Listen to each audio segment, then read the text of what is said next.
Welcome to part 2 of No Retreat, the Russian Front, one of the best games I've played on the topic, here on Legendary Tactics. The Germans have advanced, the Russians have collapsed. That about sums up the first turn. I'm doing everything I can as the Russian side to hang on, and here's part 2. So here we are. We managed to stave off the German attacks for now, but the situation is still very dire. The Scipio, the honorable opponent that he is, basically goes through, grabs his blitz markers, his cards. He did put his reinforcement in Königsberg, the second army there. He did put it there a little bit early, but it's okay. And checking supply, everyone's good, including Odessa, who's getting supplied from the Black Sea. He placed his unit, and this is where it gets interesting. So we're zooming in on where some of the action is. So his first panzer loops around. I'm not even going to try and pronounce that city's name, and loops around, grabs that city, and then comes around to block Odessa from escaping. Those armies move in. The 17th and the 6th move in to attack west in Kiev, and the Romanian and 11th armies move in basically just to overwhelm the south, prevent any sort of retreats, and threaten Sevastopol and all these other cities here. So very strong moves there. In the center here, we're going to see some big loop-de-loops around my zones of control, and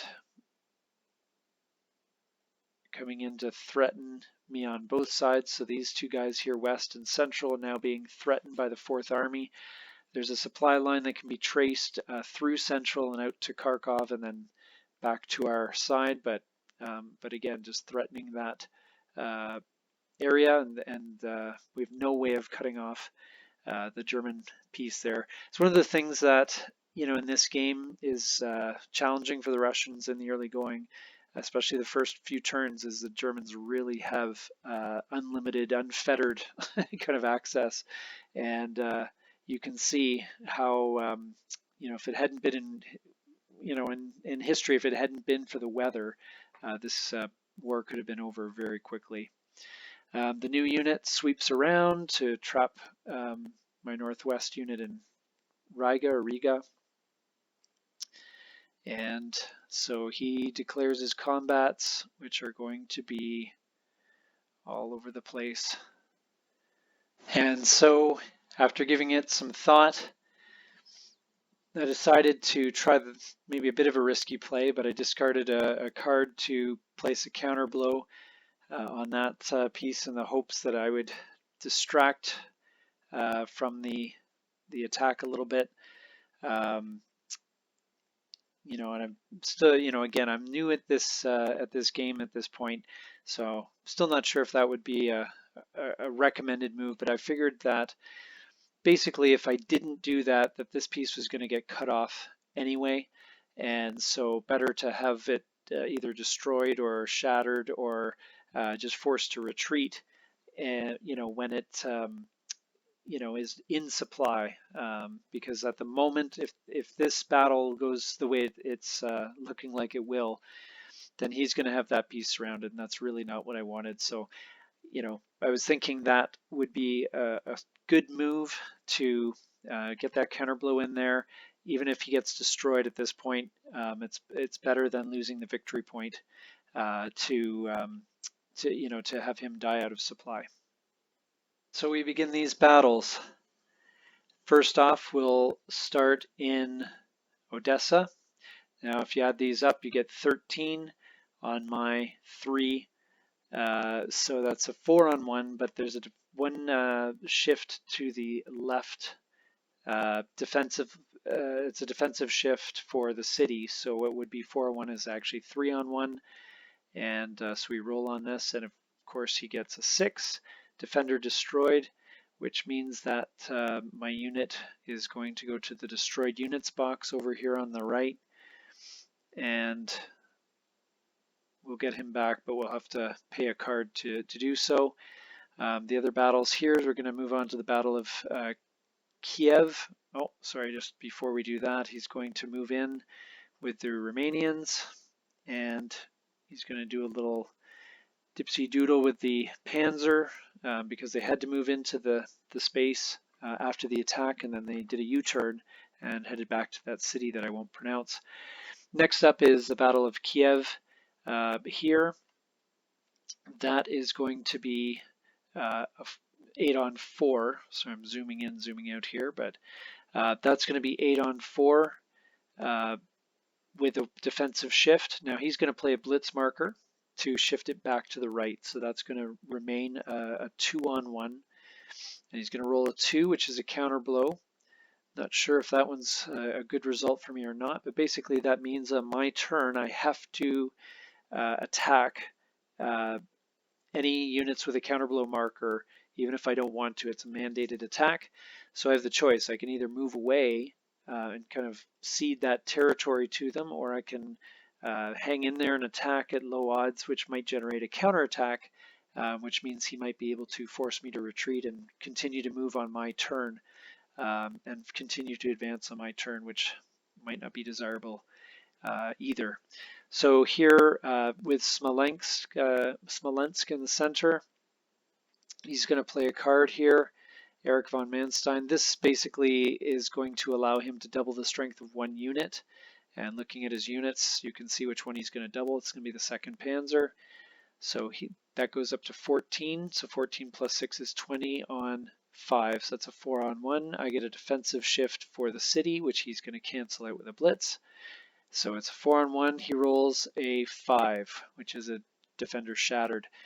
Probably not a bad thing, really, because I'll get him back for free at the beginning of my next turn. But he goes into the shattered box over here on the right.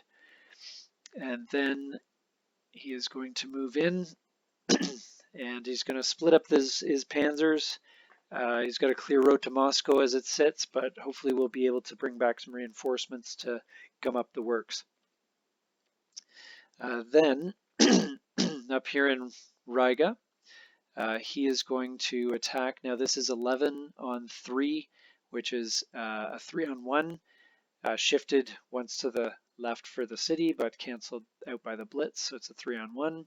He rolls a 1, which is a counterblow, which he puts on that stack. So the army in Northwest lives to fight another day, and is actually a good kind of thorn in their side. They can't really leave him behind because he could cause all sorts of trouble behind the scenes. So it means that it slows the advance on Leningrad, which is exactly what I'm trying to do at this stage, is just try and slow the Germans down. And then finally, the counterblow that I placed, he's going to attack with the 9th Army, and that's basically a 1 on 1. He rolls a 2, which has no effect, which probably was the worst possible outcome. I was hoping for something, you know, a little better, but he probably just attacked, you know, with a weaker, you know, unit, knowing he didn't want to crush me. He wanted to just keep me right there. So when that unit dies out of supply, he'll get a victory point. Then he plays a card here to, you know, goes through the discard pile to, you know, grab a card, and then he basically, you know, removes the markers that need to be removed, and then he hits me with a nasty card. Stalin orders attack. So Stalin has had a bit of an attack of paranoia, and I must initiate at least 4 attacks of any type during the German combat, or during my combat phase. Otherwise, I lose 1 victory point. Now again, his goal is by turn 3 to be at 20 victory points. So every time he, you know, gets a point, it moves him that much closer to the goal. And so here begins my turn, and hopefully we can do something here to slow him down.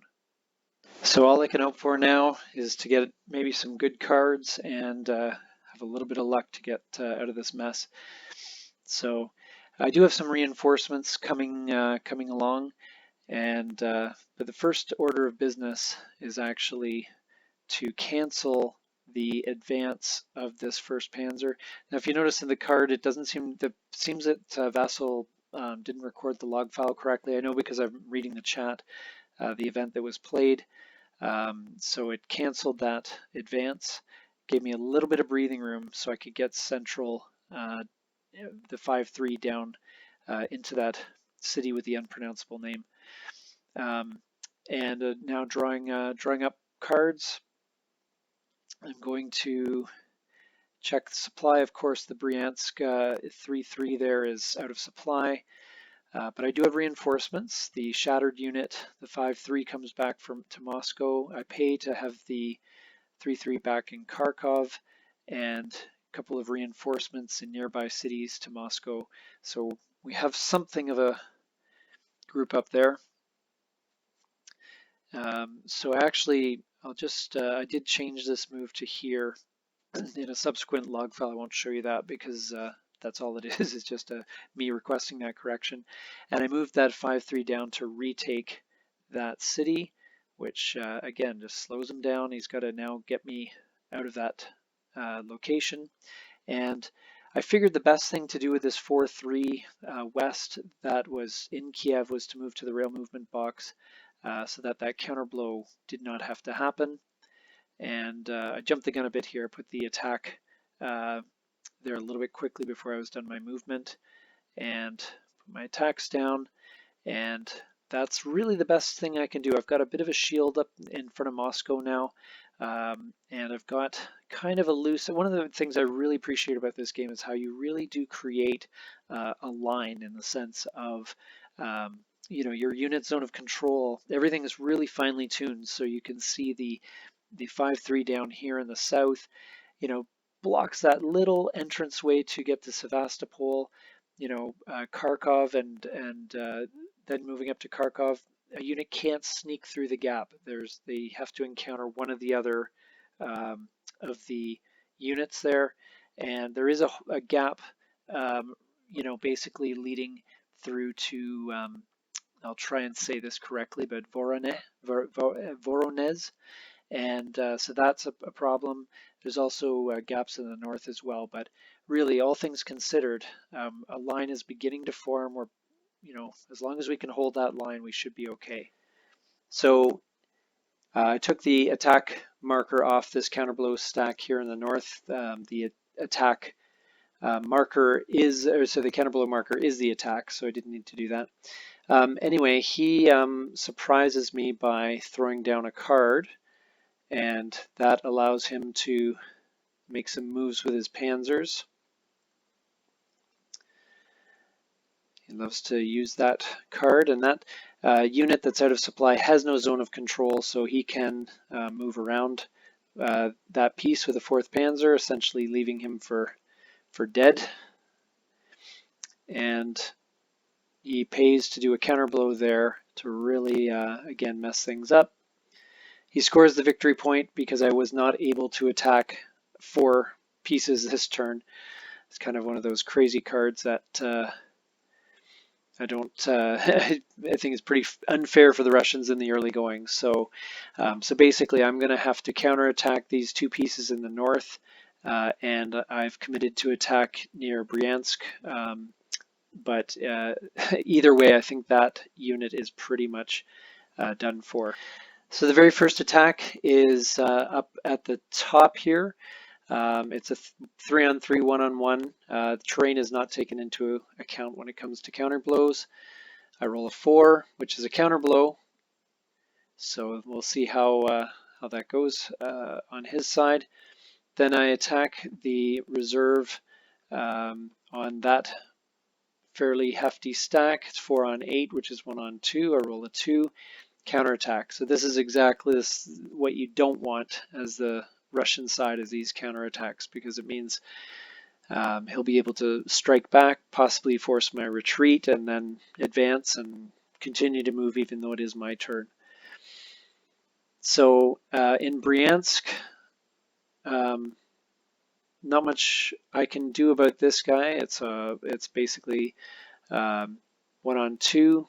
I roll a 5. It's a counter blow. Not much going on there.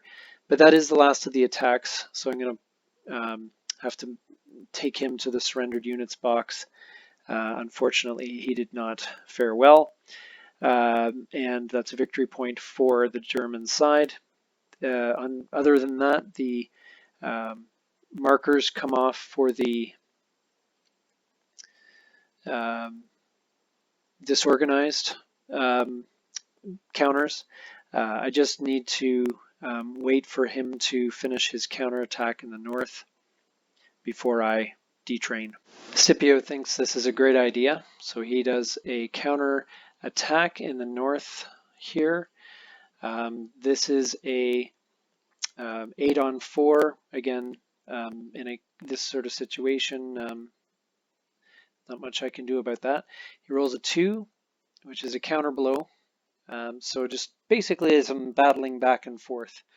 Luckily, it goes fairly well for me. Again, I just am in the mode of buying time and trying not to get surrounded. That's basically what I'm trying to do in this at this stage of the game. With that counterattack done, now it's time to decide where to detrain my west unit, this 4-3. I have a couple of options. I could drop in Kiev. Bit of a risky spot there. I could shore up the hole in the center there near Voronezh, but that might be a little too far from the action. I'm going to instead put it in Kalinin to prevent any sort of,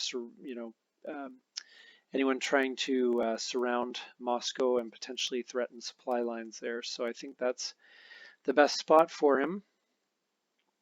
And we'll see where things go from here. Now, as we move into the fall, luckily we have a mud turn, which means that the advances on the German side are a lot slower. Also, I have the ability to fortify a little bit. I can actually, spend cards to flip Moscow to a fortified unit, which will certainly help. And I'm, basically am playing this card a little bit early.